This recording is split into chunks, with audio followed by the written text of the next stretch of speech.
4 वर्षानंतर सीएस ला स्कोप असेल का? मी सीएस घेऊ का एआय घेऊ? ओके. मेकॅनिकलला पॅकेजेस खूप कमी मिळतात हे की नाही. सिव्हिलला तर पॅकेजेसच नाही आहेत म्हणे. गव्हर्नमेंट जॉबसाठी ट्राय करायला लागतोय.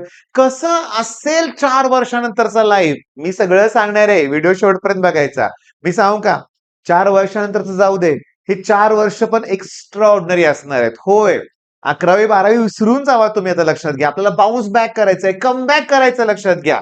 आणि रोज अभ्यास करायचा. त्याचबरोबर आपल्याला आनंदी राहायचंय. मजेत आनंदात जीवन जगायचंय. माझ्यावर विश्वास ठेवा, की 4 वर्षानंतर एक्झाम बंद होणार आहेत. ह्याच्यासारखी आनंदाची गोष्ट कुठली नसणार आहे. होय, मी कंटाळलो होतो त्या परीक्षेला लक्षात घ्या. 10वी पर्यंत त्यावेळी एक्झाम वेगळ्या, युनिट टेस्ट, सेमिस्टर, प्रिलिम, बोर्डची एक्झाम, 11वी-12वी नुसत्या एक्झाम. इंजिनिअरिंगला सुद्धा एक्झाम. आमच्या वेळेस तर एंड सेम असायची फक्त. तुम्हाला UT1 म्हणजे unit test 1, unit test 2, mid sem, end sem. कंटाळणार आहे तुम्ही. पण 4 वर्षानंतर एक्झाम कुठल्या नसणार आहेत. मग तिथं काय असणार आहे? तुम्हाला जॉब मिळणार आहे. मिळणार नक्की. प्रत्येकाची प्लेसमेंट होणार आहे. आणि तिथे एक वेगळीच मज्जा असणार आहे. सिरियसली बाळांनो, मी तुम्हाला सांगू का? ते वेगळंच लाईफ असणार आहे. तुम्हाला प्रत्येक गोष्ट प्रामाणिकपणे करायची आहे. पण इथे एक मोठा पण आहे. मीच तो एक्सप्लेन करणार आहे. मीच तुम्हाला तो एक्सप्लेन करणार आहे. आणि म्हणून तर हा व्हिडिओ अतिशय इम्पॉर्टंट आहे. अतिशय इम्पॉर्टंट आहे. काय? चला माझ्याबद्दल सांगतोय. ऐकताय मन लावून तुम्ही. 1997 साली 1997 माझं 12th स्टँडर्ड कंप्लीट झालं. त्या काळात विचारा तुमच्या पालकांना स्कोप कशाला होता? Mechanical engineering. जसं तसं सीएसला आहे तसं. मग मी पण काय घेतलं? Mechanical engineering. कंप्लीट झालं माझं मेकॅनिकल इंजिनिअरिंग. पुण्यात जॉब मिळाला. पेमेंट विचारू नका. पेमेंट विचारू नका. तुमचा जेवढा आठवड्याचा खर्च आहे ना, त्याच्यापेक्षा आमचं कमी पेमेंट होतं लक्षात घ्या म्हणूया आपण. ओके. म्हणजे पगारच खूप कमी असायचा. 1000-2000. सिरियसली बरं का बाळांनो. 2001 ला जो जॉब मिळालेत ना माझ्या बऱ्याचशा मित्रांना सुद्धा हजारातच पेमेंट आहे. 7 आणि 8,000 मंथली पेमेंट आम्ही म्हणतो "अय्या कसलं पॅकेज आहे खतरनाक हं." समजून घ्या. मग झालं काय? महत्वाचं काय? मला जॉब मिळाला ना. ती माझी आवड नव्हती. त्यात मी सॅटिस्फाईड नव्हतो. ओके. मी काम करत होतो प्रामाणिकपणे बरं का. सगळ्या गोष्टी करत होतो. पण मन कुठेतरी खटकत होतं. मग त्याच वेळेस मग क्लासेस सुरू केले. मग आवडीचं क्षेत्र मिळालं. मग मी मागं बघितलंच नाही. ओके. बरं आता मी तुम्हाला सांगतो. मग मी केली ती चूक तुम्ही करू नका. हां. सध्या स्कोप कशाला आहे? सीएसला. ओके. मग ते सीएसमध्ये नक्की काम काय करावं लागतं? ॲक्चुअली बघा ना, मला कोडिंगमध्ये इंटरेस्ट आहे. अरे कोडिंग म्हणजे नक्की करायचंय काय?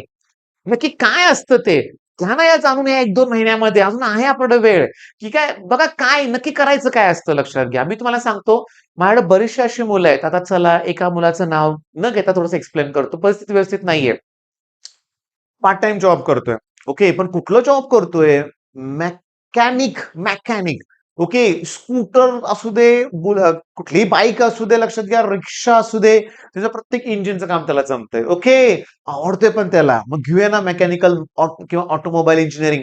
का सीएसला स्कोप आहे म्हणून सीएस जायची काय गरज आहे? नाही, पण ऑटोमोबाईल घेऊन काय करायचंय? मेकॅनिकल घेऊन काय करायचंय? सीएस एवढं पॅकेज मिळणार आहे का? पॅकेज नाही मिळू दे, पण आनंद मिळणार आहे. ओके. आपल्याला जे आवड आहे ना, त्यात घुसलं पाहिजे लक्षात घ्या. सिरियसली मग आनंदच आनंद आहे. होय. कितीही कष्ट घ्यायची तुमची तयारी असेल. हां, कोडिंग आवडतंय. अ, ह्याच्याबद्दल सगळी माहिती आहे. सगळं मला कळतंय ते. ओके. आणि खूप स्किल आहे. आहे ना, सीएस आपल्यासाठीच आहे लक्षात घ्या. आता जस्ट एक एक्झाम्पल देतो. मेकॅनिकल इंजिनिअरिंगचं एक्झाम्पल देतो. जॉब आहेत. ओके. मी सांगतोय, मी माझं मत सांगतोय. माझा एक स्टुडंट ना, आमच्या इथे एक ना शिरवळ नावाचं गाव आहे. खंडाळा, शिरवळ. आता इथल्या लोकांना माहितीच आहे. हायवेवरतीच आहे लक्षात घ्या. खंडाळा म्हणजे ते लोणावळा, खंडाळा तिकडचं वेगळं आहे. इकडचं आमचं पारगाव, खंडाळा वेगळं आहे बरं का. तिथला स्टुडंट आहे. ओके. एकुलते एक आहे. घरची 5-6 एकर शेती आहे. मी त्याच्या पालकांना काय सांगितलं, हे कोणाला पटणार नाही बरं का कदाचित. मी माझं मत सांगतोय. मी काय सांगितलं बघा पालकांना, मेकॅनिकल इंजिनिअरिंग घेऊ द्या. शिरवळला एमआयडीसी प्रचंड मोठी आहे. त्याला आवड पण त्याच्यामध्ये आहे. ओके. चांगला जॉब, चांगली पॅकेजेस आहेत. तिथल्या एमआयडीसी सुद्धा मोठे पॅकेजेस आहेत. चांगला तिथला जॉब प्लस शेती. याच्यासारखं लाईफ नाही. सिरियसली लक्षात घ्या. आई-वडिलांच्या जवळ मग सुख आहे ते सुख आहे लक्षात घ्या. मग मुद्दा काय? हे माझं वैयक्तिक मत आहे. तुमचं मत कदाचित वेगळं असू शकतं. म्हणजे खरं म्हणजे हे तर लाईव्ह सेशन घ्यायला पाहिजे असं मला वाटायला लागलंय बरं का. म्हणजे डिस्कशन करता आलं असतं, की काय करायचंय तुम्हाला 4 वर्षांनी. मी तुम्हाला सांगतो, तुम्ही भेटा. तुमचे भाऊ असेल, मोठा बहीण असेल, भावाचे काही मित्र असतील, ओके. त्यांची प्लेसमेंट झाली असेल, ते जॉब करतायत. नक्की काय करतात? काय असतं? नक्की काय तुम्हाला एवढं पॅकेज का मिळतं? 12,00,000चं पॅकेज, 20,00,000चं, 24,00,000चं पॅकेज मिळतं.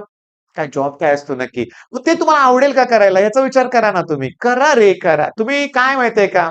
सिव्हिल इंजिनिअरिंग सुद्धा माझी आवडीची ब्रांच आहे. सिरियसली लक्षात घ्या. ओके. स्ट्रगल सगळीकडे आहे. ओके. काय म्हणतो ते चढ-उतार सगळीकडे आहेत लक्षात घ्या. म्हणजे समजून घ्या मला काय म्हणायचं ते. सिव्हिल बद्दल बोलतोय मी लक्षात घ्या. कधी रिसेशन येतं. पण सांगू का? तुम्हाला त्यात आवड असेल, तर तुम्ही त्यात म्हणजे लाईफ एन्जॉय करू शकता. सिरियसली. बरं आता काय होतं माहितीये का? डिमोटिव्हेट करणारे पण बरेच नसतात बरं का. "ए कशाला हे करतोयस? ह्याला काय अर्थ आहे?" असे बोलणारे पण भरपूर असतात बरं का बाळांनो. नाही, आपल्याला अभ्यास करायचा आहे. बरं आता काय होणार आहे तुम्हाला सांगतो. पुढची 4 वर्ष बरेच जण हॉस्टेलमध्ये राहणार आहेत. सांगू का? नवीन मित्र होणार आहेत. नवीन मित्र होणार आहेत. शाळेतले मित्र तर आहेत, पण हे नवीन जे मित्र आहेत ना, हे तुमच्यावर आयुष्यभर असणार आहेत लक्षात घ्या. होय. मी माझ्या अनुभवावरून सांगतोय तुम्हाला.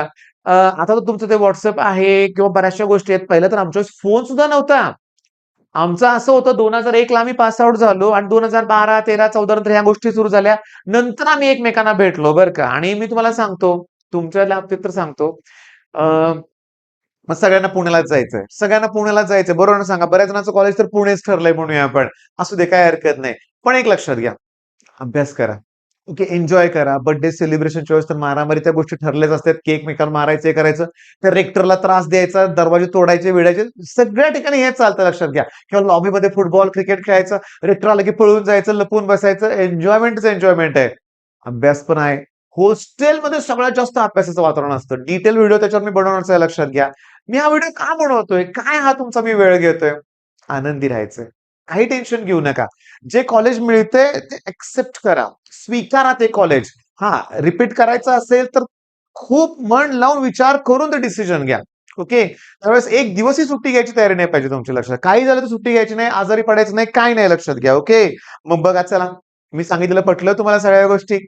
ओके. मग आपल्या व्हिडिओला लाईक पण करा, चॅनलला सबस्क्राईब पण करा आणि हो, सुरुवातीला सांगायला पाहिजे होतं, संडे, रविवार. मग प्रत्येक रविवारी मी कोल्हापूरमध्ये आहे. प्रत्येक रविवारी मी कोल्हापूरमध्ये आहे. डिस्क्रिप्शनमध्ये नंबर दिलेले आहेत. फक्त एवढं करायचं, की सॅटर्डेला इव्हन संडेला सकाळी फोन करून अपॉइंटमेंट घेऊन भेटायला नक्की या. बरं का लक्षात घ्या. परत सांगतो, पुढचं लाईफ बेस्ट असणार आहे. ओके. अतिशय सक्सेसफुल तुम्ही असणार आहात लक्षात घ्या. आयुष्यातली सगळी स्वप्न तुमची पूर्ण होणार आहेत. झालेत माझ्या स्टुडंटची होताना मी बघतोय, काय आम्हाला त्रासच नाहीये. प्रामाणिकपणे सगळी गोष्ट करतोय म्हणल्यावर यश मिळणारच. All the best.